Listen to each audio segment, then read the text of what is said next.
This is Angus Parker. In 2020, he worked with Ali Abdaal and launched the part-time YouTube Academy in under a month, which has generated over $5 million to date. Since then, they've launched digital products that have allowed Ali to build a huge education business. Angus has learned 6 things that can help creators build digital products that make money, which you can use today. In this video, he's going to lay out the steps you should follow by revealing his top 3 pieces of advice for trying to build digital products, how creators can stop overthinking and start building products quickly, how to build a strong community, and how to grow a strong newsletter that generates hundreds of thousands of dollars a year. I mean, for someone who's thinking about creating their own digital product, and not necessarily a community or a course, just any kind of digital product, what would be your top 3 pieces of advice for them? Define the target audience and be very clear about who the course, the community, the product is for and who it's not for. That's one. The second would be read $100 million offers and actually really put thought and effort into how you're crafting your offer. And that could involve speaking to people, making sure you're actually targeting the problem rather than the dream outcome.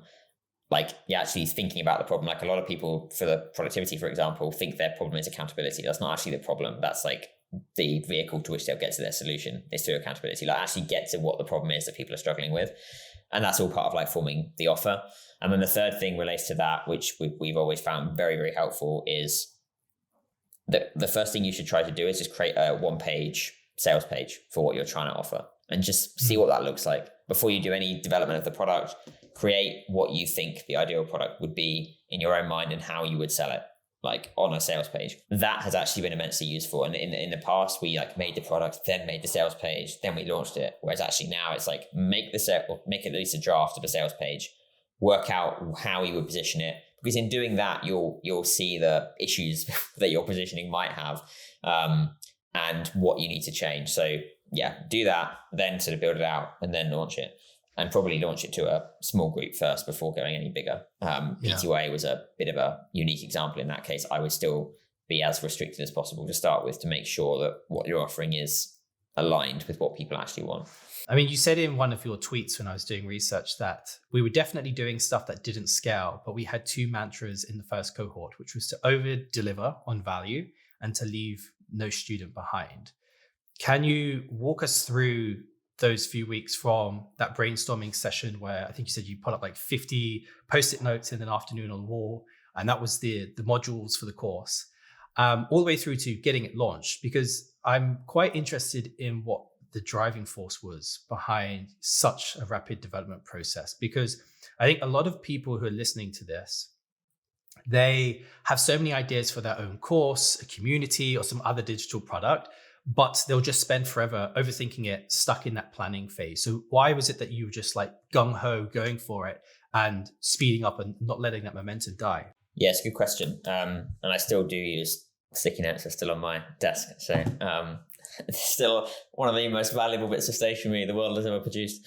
In all honesty, like the driving force in very simplistic terms was Ali. Like he's just kind of has that visionary spark energy, but I know that's not particularly helpful for other people. I think it's also something that I've seen in creators since then is there is a massive tendency to overthink and plan, and I think there's like a distorted belief that people, if they think hard enough about it, they will be able to work out exactly what the problems are that people are facing, and that's just not the case. You work out what the problems are that people are facing by either speaking to them or going through a test or a course with them. And so I think that was one of like the driving forces behind it, was just the fact that we knew the only way we'd actually make this product really good, and the only way we knew we'd force ourselves to make it quickly, was by when we sat down with those sticky notes on October the 19th, whatever it was.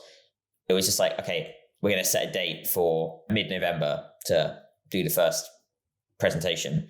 And once that was in, and once we'd launched, because we launched it relatively quickly online, and we built after we'd launched. Like we were building the presentations in that period. And so there was almost like a bit of a forcing function there as well, of knowing we set a date, people are buying, we now need to deliver. And I wouldn't necessarily advise that for everyone. I think Ali has a lot of faith in his own ability to, build landing pages, build sales pages, that kind of thing. But I do think that element of adding some sort of forcing function to it, and there's different ways you could do that, but that definitely did help with us.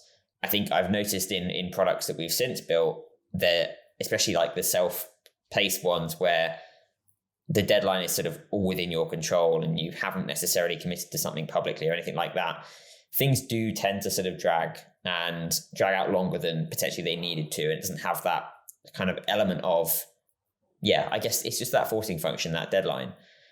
We've always gone back and forth on like the value of deadlines internally as a business, but in this situation, it's actually really needle moving. I don't think we would have built the course and that kind of thing in 2 weeks if we didn't know we'd set a date for it to launch. And as you said, and as I alluded to earlier, I think a lot of people get caught up in the planning stage and think that the planning stage is where the product is, 95% of the product is built. It's kind of not. I'm not going to put a number on it, but you build a lot of it, or you can build a lot of it in that alpha and beta test group, and you'd build it far better by doing that. We were talking to Pat Flynn the other day, and he was saying that his community, he tried to predict what kind of spaces they would want in Circle. And in actual fact, he said like it would have been much better if we'd got people in, or he may have actually done this, but got people in and then sort of worked with them to work out what the spaces were that they wanted. And so again, it's just about kind of working with and using your audience rather than thinking that you have all the right answers and then coming out of a cave 3 or 6 months later being like, this is the product you all need. It's like people know what they need, but you just need to talk to them and ask them about it before actually assuming that you kind of know exactly what they need, what they want, and what their price sensitivities are. A lot of creators, they go back and forth a lot of times on what to actually charge for digital products. What are your pricing strategies here? Do you think it's better to do one-off, recurring, one-off, it's like a small fee to enter a community, for example, to buy a product, and then it's recurring on top of it? How do you see pricing for people and kind of getting over those fears? Because I know with Ali, it was like, this is way too much. And then he spoke to like Tiago Forte, David Perel, and that helped to kind of like get him over his fears. It's a big question. It really depends on what the product is, who you're trying to sell to, and what you're trying to sell. I think in terms of like zooming out slightly and going more broader, like recurring revenue is something which everyone sort of aspires to have in some form. But there's got to be somewhat counterbalanced with the fact that having something that's a monthly subscription, for example, a community, would usually result in quite a lot of churn after like the 2 or 3 month mark, and then becomes a bit more of a nightmare to manage. And so recurring revenue on like a quarterly or annual basis is probably the ideal scenario. Like most software products operate off like that kind of annual model, a quarterly annual model. I think in terms of sort of if you are having a course plus community, my suggestion would be to have some sort of upfront fee and then an ongoing fee beyond that, like a higher upfront fee. It's really hard to say because it does just depend on what the product is and what you're offering. There's not a right answer. There are definitely wrong answers in particular situations, but there's not like a right answer that you can say is universally true across all products. So yeah, there's a lot of different factors that go into it. It's hard to kind of summarize in one blanket policy for pricing. I mean, one of the trends that I've noticed this year already in the creator economy is YouTubers launching their own communities on platforms like Circle and School. What strategies did you and Ali put in place to ensure that the PTYA community not only educated the students, but also fostered that strong community among the students? Because I feel like that's such a huge part of what makes a community work. And I've taken a number of different courses now, and I was in cohort 1 as a student. And then obviously I taught within PTYA a few cohorts later. And both as a student and a teacher, you could very much sense that there is a strong community there. And out of all of the courses I've done, PTYA was the strongest. How do you feel about community? Because I think more and more people are launching these communities, but very quickly finding that they're dead. Community is an interesting one. I think we benefited in the early stages of PTYA from the pandemic effect, I guess I'll call it, of the fact that people were craving some sort of connection in that early stage. And I think we've sort of had a bit of a lull in that as the whole world has sort of come out of the pandemic, but now it seems to be ramping back up again, the sense of community and the kind of, not a sense of community, sorry, the movement towards building communities. But I think in that early stages, and I think one of the reasons cohort 1 and to a certain extent cohort 2 had such a strong community element was, one, the kind of global contextual factors, but also the fact that in that first cohort, there was just such a high density of events and touch points and that kind of thing, which really kind of brought people together in a stronger way than any future cohort did. And I don't think I would necessarily advise that for everyone, because it actually wasn't that sustainable for Ali to do 3 sessions a week, for everyone to be on calls every day. Like, the only reason that was partly possible was because of the pandemic. And I think the value that we've created from the community and the fact that Circle is still getting posts every day, it's not a quiet space at all, I think it's partly because people, especially in something like the YouTube space, or wanting to, become a YouTuber or build a YouTube channel, it's not a very normal, in inverted commas, thing to do. Like, I can't really talk to my parents or friends about the work that I do because no one really understands it. And likewise, people who are trying to grow a YouTube channel can't really talk to their friends about it. And so they come to a community, and that's what P2Y has provided, where they can actually talk to people who get it. The difficulty is sort of extracting that point onto other communities, which are potentially a bit broader and don't have that kind of niche element. I think one thing that I picked up, like last year when we were at a conference and talking about community more broadly, is actually really being very specific about who the product or the community is for, and also, really importantly, who it's not for, and making sure that you kind of draw those lines quite clearly, and you don't just let people in because they're paying. Like, if they're not the right fit, don't let them into the community. And that's not being harsh. It's just making sure that you have a sustainable community in the long term. But I've seen with other communities, sometimes it can be sort of that the target audience is so saturated and people are so willing to let anyone in that suddenly the sort of core reason for being there is diluted to such an extent that no one really wants to engage and stay and that kind of thing. It is really hard to foster community. And I think one of the reasons that you're seeing so many communities emerge now, but also kind of emerge dead now, is because launching community is really hard. It's a really, really hard thing to do. And it's not the same as launching a course, in the sense of you can launch a course and you can go from 0 to 1 just overnight because you've just launched, like, as in the sense of you launch it, people buy it, they take it, kind of thing.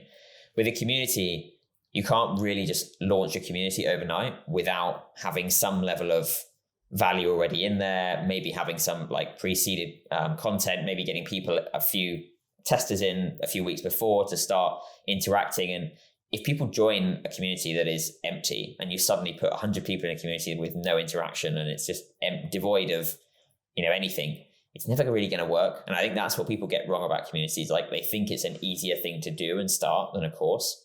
And in a sense, it is easier to start, but it's a lot harder to maintain.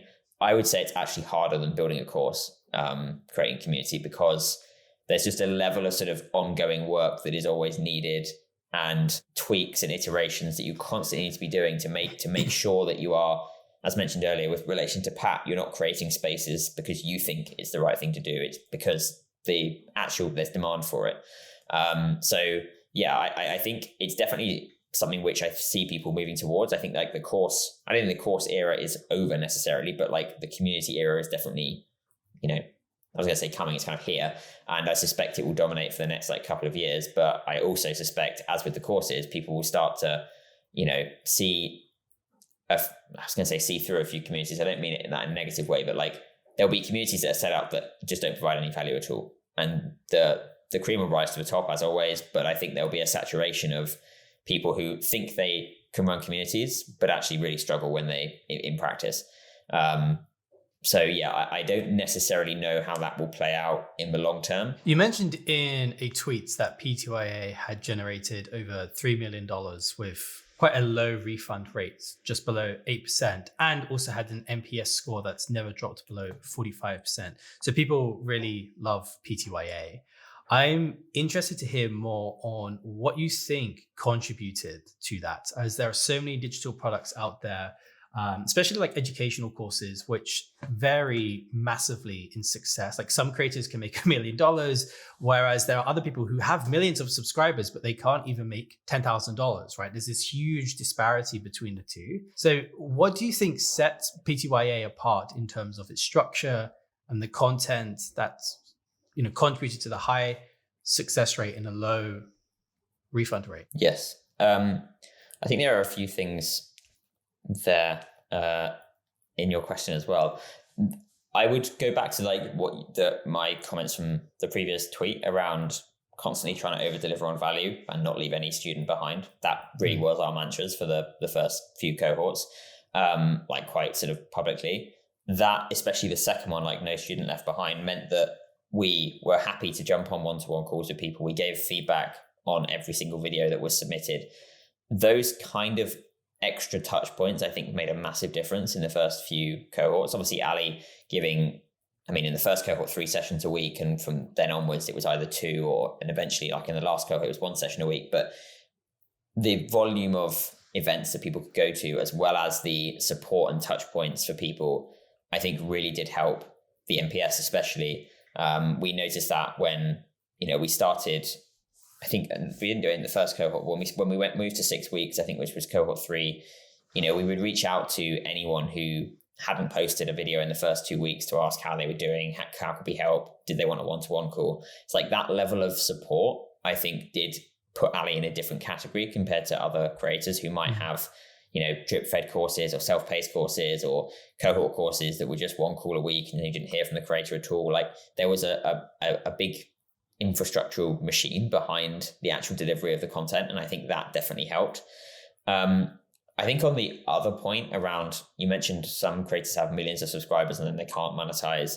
I think one of the things which has been interesting to see over the past few years, as more and more people have tried to sort of make courses or, launch similar digital products, is the expectation, again, it comes back to expectations, the expectation that the audience has and what they're used to getting from that person. Like, I think Ali has benefited from the fact that his channel is very education focused. People are used to them teaching them stuff. And therefore the fact that he then comes out with a product that is teaching people, even though it's about YouTube rather than productivity for the moment, there's a inbuilt element of trust that they know they're going to get lots of value from this if they've been following him for a few years.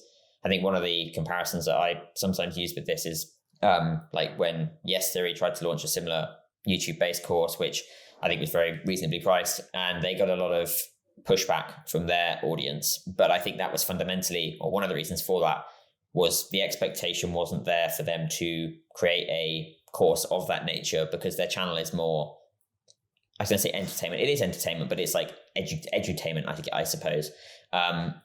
But it's not the same level of sort of expectation around education and teaching. And I think some creators miss that point, that what they've built their audience around is not necessarily the same as something that they could sell a digital product for. Which is why, for example, again, I'm using Yes Theory, nothing against them at all. I actually love their channel.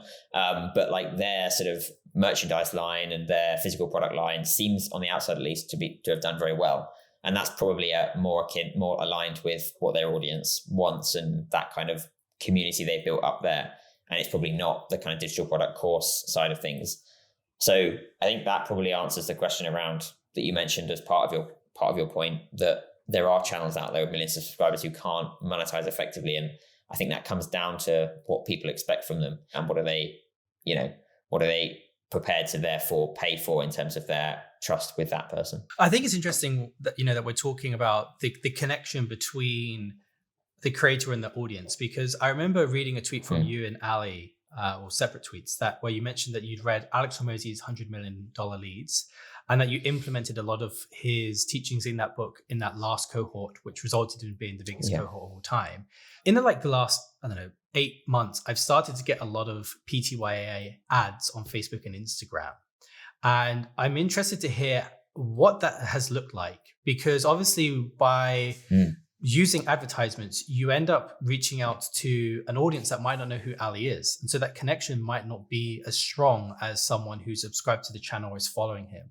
With the ads, are you specifically targeting just his followers like me, or are you going broader than that to anyone who's interested in YouTube businesses? Like how are you approaching this whole paid ad strategy? Yeah, it's interesting. The whole paid media scene was one that we didn't actually touch for the whole time we were doing cohorts. Actually, we've only started doing it since mid October, so it's literally been 4 or 5 months. That final cohort, we actually, it was using Hormozy's $100 Million Offers book, and Ali had also read Copywriting Secrets, and I'd also read that as well, and .com Secrets, and those kind of things did change up how we created the funnels for that final cohort, and obviously it went very well. But the paid media side of things, I think as I said, we steered clear of it a lot, and our email list was our most valuable asset, still is our most valuable asset, and led to the highest number of conversions.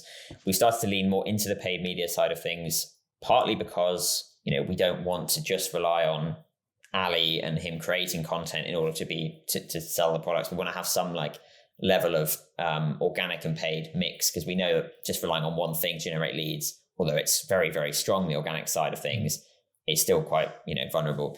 So yeah, we started to do it, and we've started very slowly, in all honesty. We've tried to target people who have interacted with Ali's audience. We've sort of used the email list to help inform who we're targeting, that kind of thing. So it's been very targeted initially, and we're slowly and very mindfully ramping things up on that side of things.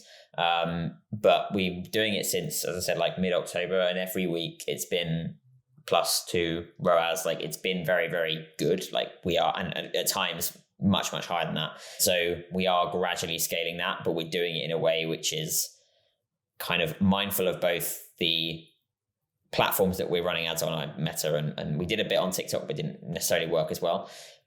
Mindful of how they respond to large increases in spend, and also just mindful of the audience reaction. We've not had too much, if any, kind of pushback on ads so far, which is positive. I think that was always one thing that Ali was wary of, is just people seeing ads from him, official ads, rather than just content that was pushing the course. But we haven't seen too much of that, at least sort of publicly. I haven't seen too much of it. And as I said, it's been relatively successful.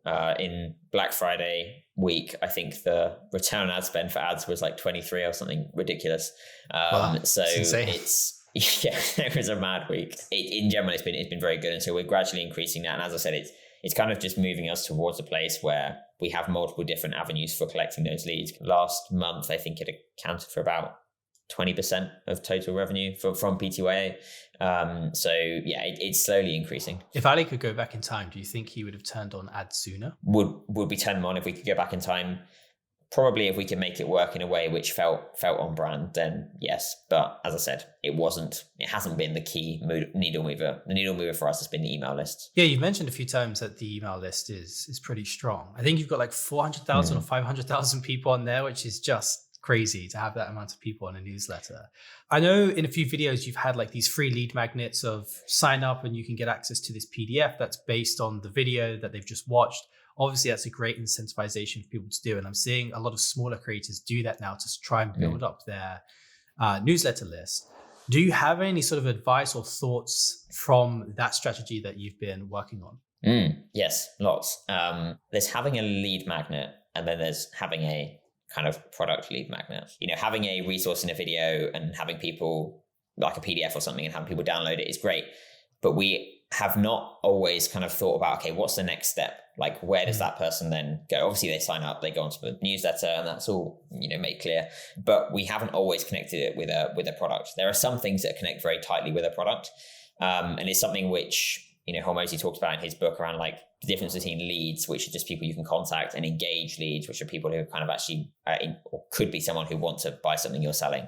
And so in a way, I think the lead magnets for us in videos have been very successful, and they've helped us build up the email list, which is now it's actually, the total list is now at 750,000. And that's actually been really, beneficial for us. And we have people on the newsletter, which helped with book sales and things like that.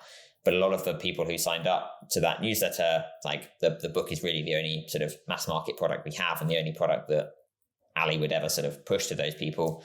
But I guess my wider point is we weren't always thinking about lead magnets in the sense of how can we really tie it strongly to a product, rather than just having a resource behind an email capture form. and then thinking, what is the next step for that particular email? My suggestion would be, yes, always in favor of building up email lists, but make sure that there's sort of some level of thought going behind, like, what is the overall purpose of it? And for some people, it might simply be building up the newsletter because you want to own the audience, which is really, really valuable. And that's very much reason enough to do it, because, you know, if you have a massive audience on YouTube, it's still at the whims of YouTube turning everything off. Not that they ever probably would, but, you know, whereas owning it is valuable. So that in itself is a reason to do it. But I would also really think strongly about, okay, like, why am I, like, what is the value that I'm getting from collecting this email beyond just having it on my email list and being able to contact them if I need to? Like, thinking long term about how you're going to use that is something which I think we could have done better. But it definitely has sort of transformed the growth of our list. I think we were about 250,000 at the start of last year in total, like newsletter plus product lists. And as I said, now we're at 750,000. So it grew about 500,000 last year through a combination of lead magnets. There are a couple of giveaways as well, which led to a bit of a spike and things like that, which we always, especially after the giveaways, we always sort of filter through. And if anyone hasn't engaged with the email for like a few weeks, they're just unsubscribed automatically. But even with those things in place as well, it's led to a significant increase in our email list. And I've always said in other podcasts, I think like that list of 750,000 is far more valuable than the like 5 million subscriber YouTube channel.